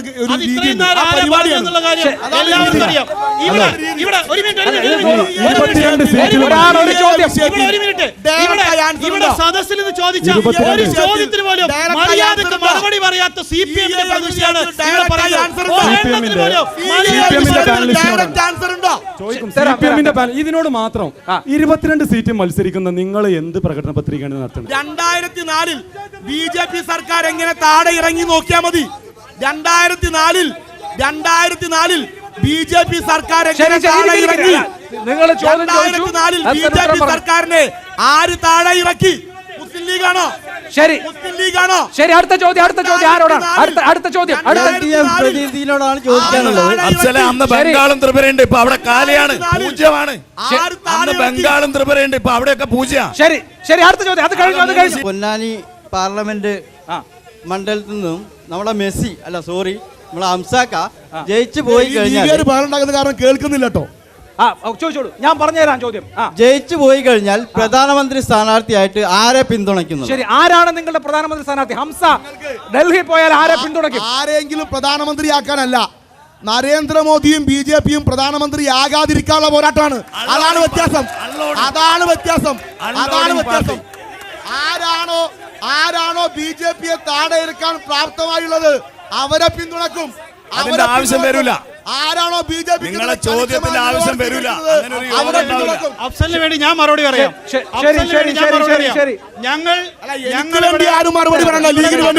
ബംഗാളിലും രാജസ്ഥാനിലും ഒക്കെ കോൺഗ്രസിന്റെ കൂടെയാണ് CPM ഉള്ളത്. ഇവർ ഇവിടെ നിന്ന് ഈ കേരളത്തിന്റെ പുറത്ത് നിന്ന് എവിടെ നിന്ന് ആര് ജയിച്ചു വന്നാലും രാഹുൽ ഗാന്ധി ആയിരിക്കും അവരുടെ പ്രധാനമന്ത്രി സ്ഥാനാർത്ഥി. ഒരു സംശയമോ കാര്യത്തിൽ നിങ്ങളെ മോഡി ഗ്യാരണ്ടി 2019 50 റുപ്യ പെട്രോൾ എവിടെ? ശരി, എന്താണ് 50 റുപ്യ പെട്രോളും ഗ്യാസിനും വില കുറയ്ക്കാതെ എന്ത് ഗ്യാരണ്ടിയാണ് 2024 നിങ്ങൾ കൊടുക്കാൻ പോകുന്നത്? കഴിഞ്ഞ 5 വർഷക്കാലമായി കോവിഡ് കാലത്ത് തുടങ്ങിയ സൗജന്യമായ അരി കോടിക്കണക്കിന് രൂപ ചെലവഴിച്ച ആളുകൾക്ക് എത്തിക്കുന്നത്, കോടിക്കണക്കിന് രൂപ ചെലവഴിച്ച് സൗജന്യമായി നരേന്ദ്രമോദിയുടെ എന്റെയും അക്കൗണ്ടിലേക്ക് കിസാൻ സമ്മാൻ നിധിയായി 6000 രൂപ വർഷാവർഷം എത്തിക്കുന്നത് നരേന്ദ്രമോദിയുടെ ഗ്യാരണ്ടിയാണ്. 2014 അദ്ദേഹം എത്ര രൂപക്കാണ് പെട്രോൾ 1 ലിറ്റർ അടിച്ചത്? അദ്ദേഹത്തിന്റെ വീട്ടിലേക്ക് ഗ്യാസിന്റെ റേറ്റ് എത്രയാണ് 2014? നിങ്ങൾ ഇങ്ങനെ തള്ളനുണ്ടല്ലോ, അതിൽ എന്തെങ്കിലും വിലക്കുറവ് ഉണ്ടാക്കിയിട്ടുണ്ടോ മോദി ഗവൺമെന്റ് വന്നിട്ട്? മോദി ഗവൺമെന്റ് കളിക്കണ പൊളിറ്റിക്സ് നമ്മളെല്ലാവരും ശ്രദ്ധിച്ചോളി. നമുക്കിങ്ങനെ പരസ്പരം ചർച്ച ചെയ്യാനുള്ള അവകാശം കൂടി സ്വതന്ത്രപ്പെടെ ഉണ്ട്. ഇതില്ലാത്ത സ്റ്റേറ്റ് നമ്മളെ രാജ്യത്ത് ഒരുപാടുണ്ട്. അത് വെറുതെ അല്ല, നിങ്ങൾ ആരോപണമാണ്, രാഷ്ട്രീയ ആരോപണം തെറ്റാണ്. അങ്ങനത്തെ ഒരു അവസ്ഥയില്ല. മോദി എന്ന് പറഞ്ഞിട്ട് നിങ്ങൾ കുറെ തൃശ്ശൂർ 29 റുപ്യന്റെ അരി കൊടുത്ത് ഇത്തരം ജനങ്ങൾക്ക് നിങ്ങൾ കൊടുത്തോ? ഇവിടെ കൊടുത്തല്ലോ, തിരൂര് കൊടുത്തല്ലോ. തിരൂര് എവിടെ കൊടുത്തത്? അപ്പോൾ ഇലക്ഷൻ പ്രഖ്യാപിച്ചില്ല. ഇത് നിങ്ങൾ നടക്കൂല. വഞ്ചിക്കാണ്, തീവ്രവാദം ഇളക്കിയിട്ട് നിങ്ങളെ ഈ ജനങ്ങളെ. ശരി, താങ്കൾ പ്രതിനിധാനം ചെയ്യുന്ന സ്വന്തം ഏരിയയിൽ തന്നെ ഇപ്പോൾ പടിഞ്ഞാറക്കര അവിടെ ഒരു കോളനിയിൽ 30ഓളം കുടുംബങ്ങൾ താമസിക്കുന്ന കോളനിയിൽ അവർക്ക് ശരിയായ രൂപത്തിൽ ബാത്റൂം പോകാൻ കഴിയാത്തൊരു സാഹചര്യം ഉണ്ടായിട്ട് താങ്കൾ അവിടെ എന്ത് ചെയ്തു? രണ്ടാമത്, താങ്കൾ പ്രതിനിധാനം ചെയ്യുന്ന ജില്ലാ ആശുപത്രി, ഈ ജില്ലാ ആശുപത്രി റോഡ് വികസനവുമായി ബന്ധപ്പെട്ട് എല്ലാവരും സ്ഥലം വിട്ടുകൊടുത്തപ്പോൾ ഇവിടെയുള്ള സ്ഥലം മലപ്പുറം ജില്ലയിലെ ഏക മന്ത്രിയുടെ ബിൽഡിംഗ് ആണെന്ന് പറയുന്ന പ്രദേശത്ത് നിങ്ങൾ എന്തുകൊണ്ട് ആ റോഡ് വികസനം തടസ്സം നിൽക്കുന്നു? മൂന്നാമതൊരു കാര്യം ചോദിക്കാനുള്ളത്, നിങ്ങൾ നിരന്തരമായി സോഷ്യൽ മീഡിയയിൽ പറയുന്നുണ്ട് മുസ്ലിം ലീഗിൻ്റെ ഒരു ടയർ മുന്നിലേക്കും ഒരു ടയർ ബാക്കിലോട്ടും മാറ്റിയിട്ടിട്ടാണ് ഇപ്പോൾ സ്ഥാനാർത്ഥി നിറം നടന്നിട്ടുള്ളത്. അങ്ങനെയാണെങ്കിൽ മുസ്ലിം ലീഗ് പാർട്ടി, ആ ഒരു രാഷ്ട്രീയ പാർട്ടി ഒന്നിനും കഴിയില്ല എന്ന് പറഞ്ഞ് ഒഴിവാക്കി പഞ്ചറായ ടയർ LDF എന്ന് പറയുന്ന വണ്ടിമേ ഇട്ട് കഴിഞ്ഞാൽ അത് മുന്നോട്ട് പോകുന്ന എനിക്ക് തോന്നുന്നുണ്ടോ? ശരി, ഓക്കെ, 3 ചോദ്യം. നിങ്ങളുടെ സംസ്ഥാന ഓർഗനൈസിംഗ് സെക്രട്ടറി പഞ്ചറായ ടയറായിരുന്നു എന്ന് പ്രഖ്യാപിക്കുകയാണ്. ഞങ്ങൾക്കത് ആയിരുന്നോ? പഞ്ചറായിരുന്ന ടയറാണ് ഓടിക്കുക ആണോ? കെട്ടികളിൽ പഞ്ചറായിരുന്ന ടയറായിരുന്നില്ല. ഈ ഉത്തരം പറഞ്ഞോട്ടെ, ചോദ്യം ചോദിക്കുക, ഉത്തരം രീതിയാണ്. കെട്ടികളിൽ പഞ്ചറായിരുന്ന ടയറായിരുന്നോ? ആയിരുന്നോ? വി അബ്ദുൾ റഹ്മാൻ ആയിരുന്നോ? മഞ്ഞളാംകുടിയല്ലേ? ആണോ? അതേന്ന് പറഞ്ഞു. മഞ്ഞളാംകുടിയല്ലേ? ആണോ? എന്താണ് മറുപടി? അതന്നെയാണല്ലോ മറുപടി. അതാണ്. KS സംസ്ഥ പഞ്ചറായ ടയറായിരുന്നെങ്കിൽ ലീഗിന്റെ ഓർഗനൈസിംഗ് സെക്രട്ടറി എങ്ങനെയായി? എങ്ങനെയായി? ഏത് വിഷയം? ഞാൻ എന്തിനു നടക്കുന്നുള്ളൂ എനിക്കറിയാം. അത് നിങ്ങൾ പറഞ്ഞിരുന്ന ആവശ്യമില്ല. ഈ ഗവൺമെന്റ് ഹോസ്പിറ്റൽ റോഡിന്റെ വീതി കൂട്ടവുമായി സംബന്ധിച്ചുള്ള ചർച്ച നിങ്ങളെ മന്ത്രി ഇതുവരെക്കും സ്ഥലം വിട്ടുകൊടുത്തിട്ടില്ല. ഒന്ന് പോയി കാണാം, പോയി നോക്കിയാൽ അങ്ങനെയുണ്ടോ? CAA വിഷയത്തിൽ കോൺഗ്രസിന്റെ നിലപാട് എന്താണ്? ആ നിലപാട് എന്തുകൊണ്ട് മല്ലികാർജുൻ ഖാർഗെ 20 ദിവസമായിട്ടും നാളെ പറയാമെന്ന് ഇതുവരെ പറയുന്നില്ല? എന്തുകൊണ്ട് മല്ലികാർജുൻ ഖാർഗെ? ഇപ്പൊ നിങ്ങൾ ഈ തർക്കിക്കുന്ന എന്തിനു വേണ്ടിയിട്ട്? ഇന്ത്യ രാജ്യം ആര് ഭരിക്കുന്നതാണ് ചർച്ച.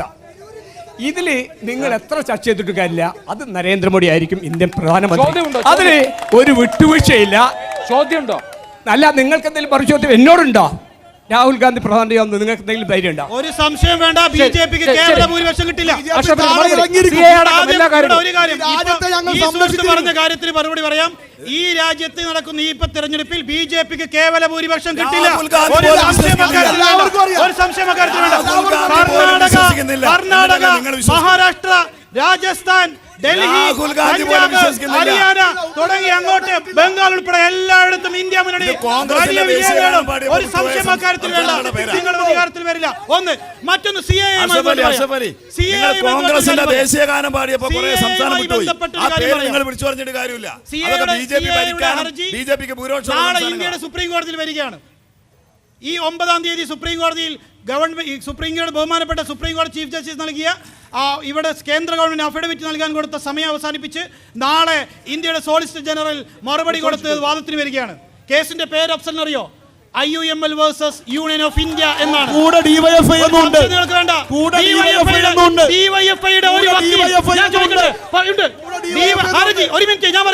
ഹർജി ഡിവൈഎഫ്ഐന്റേതുണ്ട്, കേരള ഗവൺമെന്റേതുണ്ട്, രമേശ് ചെന്നിത്തലയുണ്ട്, എല്ലാവരുടേതുണ്ട്.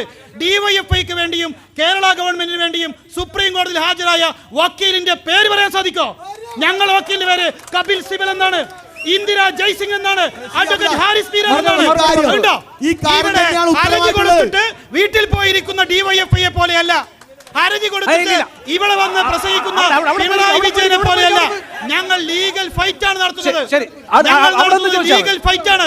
ആ ഫൈറ്റ് ആണ് ഇന്ത്യയുടെ സുപ്രീം കോടതിയിൽ നടക്കുന്നത്. മല്ലികാർജുൻ ഖാർഗെ ഇതുവരെ നേരം ഇവിടെ അഷ്റഫ് അലി മനോഹരമായി മറുപടി പറയുന്നുണ്ട്. എന്താ നിങ്ങളുടെ പ്രശ്നം? ആ മറുപടി പോരെ, ഇരിക്കവിടെ. ശരി, അടുത്ത ചോദ്യം. ലീഗ് രൂപീകരിക്കപ്പെടുന്ന സമയത്ത് ജവഹർലാൽ നെഹ്റു പറഞ്ഞത് ചത്ത കുതിര എന്നാണ്. പിന്നീട് കാലം കഴിഞ്ഞ് പോയപ്പോൾ നിയമസഭയിൽ സ്പീക്കർ ആവാൻ വേണ്ടി CH-നോട് തൊപ്പി എടുത്തിട്ട് ട്രൗസറിന്റെ കീസ് ഇടാൻ പറഞ്ഞപ്പോൾ അതിട്ടു. ഇപ്പം വയനാട് ചെന്നപ്പോൾ അവിടെ കൊടി എടുത്തിട്ട് അതും ട്രൗസറിന്റെ കീസിലിട്ടു.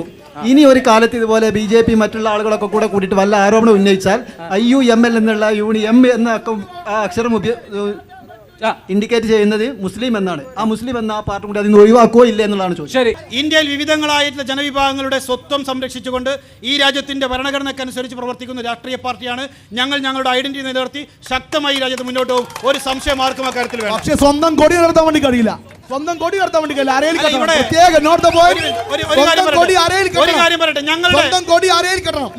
ഞങ്ങളുടെ മുന്നണിയുടെ ചില തീരുമാനങ്ങൾ ഞങ്ങളുണ്ട്. എന്ന് വെച്ചാൽ ഞങ്ങളുടെ ഈ തെരഞ്ഞെടുപ്പിൽ രാഹുൽ ഗാന്ധി എന്ന വ്യക്തിക്കും അദ്ദേഹത്തിന്റെ പേരിനും അദ്ദേഹത്തിന്റെ ചിഹ്നത്തിനും പ്രാധാന്യം കൊടുത്തുകൊണ്ട് മുന്നോട്ട് പോകുക എന്നുള്ളത് വയനാട് പാർലമെന്റ് മണ്ഡലം UDF നടപ്പിലാക്കി. ഇനി ഒരു കാര്യം ഞാൻ ചോദിക്കട്ടെ, ആനി രാജയുടെ നോമിനേഷൻ ഉണ്ടായിരുന്നു. അവിടെ നിങ്ങൾ അരിവാൾ ചുറ്റിയ നക്ഷത്രത്തിന്റെ കൊടി കണ്ടോ? ആനി രാജയുടെ നോമിനേഷനിൽ നിങ്ങൾ ജനതാദളിന്റെ കൊടി കണ്ടോ? ആനി രാജയുടെ നോമിനേഷനിൽ NCPയുടെ കൊടി കണ്ടോ? ഇതൊക്കെ ബാലിശമായ ചോദ്യങ്ങളാണ്. മുസ്ലിം ലീഗിനോട് ഇത്രമാത്രം വിരോധം CPM രാഷ്ട്രീയപരമായി പുലർത്തുന്നുണ്ടെങ്കിൽ എന്തിനാണ് മുസ്ലിം ലീഗിന് 6 സീറ്റ് വരെ കൊടുക്കാനുള്ള ശക്തി ഉണ്ട് ഇവിടെ കേരളത്തിലെന്ന് EP ജയരാജൻ എന്താ അടിസ്ഥാനത്തിലാണ് പറഞ്ഞത്? അതൊരു യാഥാർത്ഥ്യമല്ലേ രവി സാഹിബ്? BJP-കാരൻ വേണ്ടി ഒച്ചപ്പാടുണ്ടാക്കുന്നത് കഥാ മനസ്സിലാകത്ത്. ഹൈദരാലി തങ്ങളെ ഖബറിനെ പറ്റി പറഞ്ഞപ്പോ കൈയടിച്ചു. BJP-കാരുടെ ചോദ്യത്തിന് നിങ്ങൾ BJP-കാരൻ ഒക്കൂട്ടുക. ലീഗിന്റെ അജണ്ട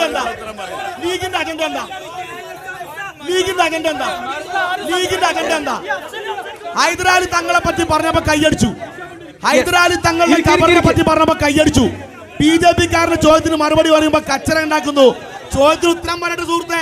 ശരി, ഈ ലീഗുകാർ കച്ചറ ഉണ്ടാക്കല്ലേ?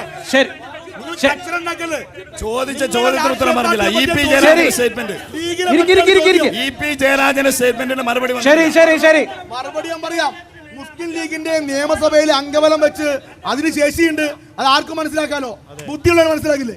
മെസ്സിയോട് ഉപയോഗിച്ചുകൊണ്ട് അംസയുടെ കാര്യം പറഞ്ഞു. ISL കളിക്കാൻ യോഗ്യതല്ലാത്ത ടീം എങ്ങനെ വേൾഡ് കപ്പ് കളിക്കും? ISL കളിക്കാൻ വേൾഡ് കപ്പ് കളിക്കാനായിട്ട് പോകുന്നത്.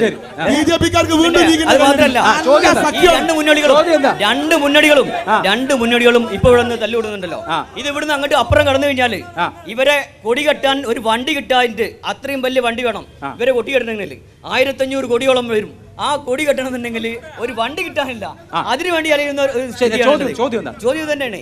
ഇവിടെ ഈ രാഷ്ട്രീയം കളിച്ചുകൊണ്ട് അപ്പുറം ചെല്ലുമ്പോ ഈ ദോഷിയും. ശരി, ഇവിടെ ഗുസ്തി അവിടെ ദോസ്തി. പറയൂ. നരേന്ദ്രമോദി എന്ന വർഗീയവാദിയാണ് 1ാം നമ്പർ ശക്തി. നരേന്ദ്രമോദി എന്ന വർഗീയവാദിയാണ് ശത്രു, ഞങ്ങളുടെ 1ാം നമ്പർ ശത്രു. അതിനെ താഴെ ഇറക്കാൻ വേണ്ടി വിയോജിപ്പുകളോടുകൂടി യോജിപ്പുണ്ടാക്കാൻ ഞങ്ങൾ ആരുമായി തയ്യാറാണ്. പാനൂരത്തെ ബോംബ് നിങ്ങൾക്ക് വല്ല ബന്ധമുണ്ടോ? മുസ്ലിം ലീഗുകാരൻ ആഗ്രഹിക്കുന്ന മറുപടി പറയാൻ ഞാൻ ഇവിടെ വന്നു നിൽക്കേണ്ട ആവശ്യമില്ല. ഒറ്റ കാര്യം, പാനൂരിൽ ബോംബ് പൊട്ടുന്നതിന് മുമ്പ് തിരുവനന്തപുരത്ത് ഒരു ബോംബ് പൊട്ടിയിരുന്നു. നിങ്ങൾ ചർച്ച ചെയ്തിരുന്നോ? ഞങ്ങൾക്കൊരു ബന്ധവുമില്ല. പക്ഷെ നാദാപുരത്ത് 5 ലീഗുകാർ ബോംബ് പൊട്ടി മരിച്ചാൽ ഞങ്ങൾക്ക് അറിയാം. നിങ്ങളെ കോൺഗ്രസ് UDF-ന്റെ വലിയ ആളാണല്ലോ കോൺഗ്രസ്. അവിടെ രാഹുൽ ഗാന്ധിക്ക് അവിടെ മത്സരിക്കാൻ കേപ്പില്ലാത്തതുകൊണ്ട് എന്തുകൊണ്ട് ഇവിടെ കൊടുന്നു? വയനാട്ടിൽ എന്ത് കൊടുന്നു? രണ്ടാമത്തെ ചോദ്യം, നരേന്ദ്രമോദിക്കെതിരായിട്ട് മത്സരിക്കാൻ ഇന്ത്യയിൽ ആരുണ്ട്? ഇവിടെ ഇന്ത്യ രാജ്യത്ത് എല്ലാ മനുഷ്യരും ബഹുമാനിക്കുകയും ആദരിക്കുകയും സ്നേഹിക്കുകയും ചെയ്യുന്ന ഒരു കുടുംബമാണ് നെഹ്റു കുടുംബം. ആ നെഹ്റു കുടുംബത്തിലെ വ്യക്തികൾക്ക്, അവരുടെ നേതാക്കന്മാർക്ക് ഇന്ത്യയിലെ എല്ലാ സീറ്റിലും സ്വീകാര്യതയാണ്. അങ്ങനെ ഒരു സ്വീകാര്യതയിൽ വന്ന് 4,31,000 വോട്ടിന് വയനാട്ടിൽ നിന്ന് വിജയിച്ചു. ഇനി അത് 5 ലക്ഷം വോട്ടിന് വിജയിക്കും. അതിനെന്തിനാണ് നിങ്ങൾ ഇത്ര ബേജാറാകുന്നത്? എന്തിനാണ് ബേജാറാകുന്നത്? ഇന്ത്യ രാജ്യത്തിന്റെ പല സംസ്ഥാനങ്ങളിൽ നിന്ന് നെഹ്റുവും അതുപോലെ തന്നെ രാജീവ് ഗാന്ധിയും ഇന്ദിരാഗാന്ധിയും സോണിയാഗാന്ധിയും ഒക്കെ വിജയിച്ചിട്ടുണ്ട്. വെറും ഒരു വാരാണസിയിൽ മാത്രമല്ല, ധൈര്യമുണ്ടെങ്കിൽ മോഡി വന്ന് കേരളത്തിൽ മത്സരിക്കട്ടെ. ധൈര്യമുണ്ടോ? നെഹ്റു മത്സരിച്ച പോലെ, ഇന്ദിര മത്സരിച്ചതുപോലെ, രാജീവ് മത്സരിച്ചതുപോലെ, രാഹുൽ മത്സരിച്ച പോലെ, സോണിയ മത്സരിച്ച പോലെ ഇന്ത്യയിൽ എല്ലായിടത്തും മത്സരിക്കാൻ മോഡിക്ക് ധൈര്യമുണ്ടോ? അതാണ് ചോദ്യം. മോഡി തമിഴ്നാട്ടിലെ രാമനാഥപുരത്ത് മോഡി വരുമെന്ന് പറഞ്ഞു. ധൈര്യമില്ല. എന്തായാലും വളരെ സജീവമായ ഒരു ചർച്ച തിരൂരിൽ നടന്നു. ഈ അതേ ആവേശം തെരഞ്ഞെടുപ്പിലും ഉണ്ടാകട്ടെ എന്ന് വിചാരിക്കുകയാണ്. വളരെ വൈബ്രന്റായി ഈ ചർച്ചയിൽ പങ്കെടുത്ത തിരൂരിലെ മുഴുവൻ ജനങ്ങളോടും ഈ പാനലിസ്റ്റുകളോടും നന്ദി രേഖപ്പെടുത്തിക്കൊണ്ട് ഈ പരിപാടി അവസാനിപ്പിക്കുന്നു. നന്ദി, ഗുഡ് നൈറ്റ്.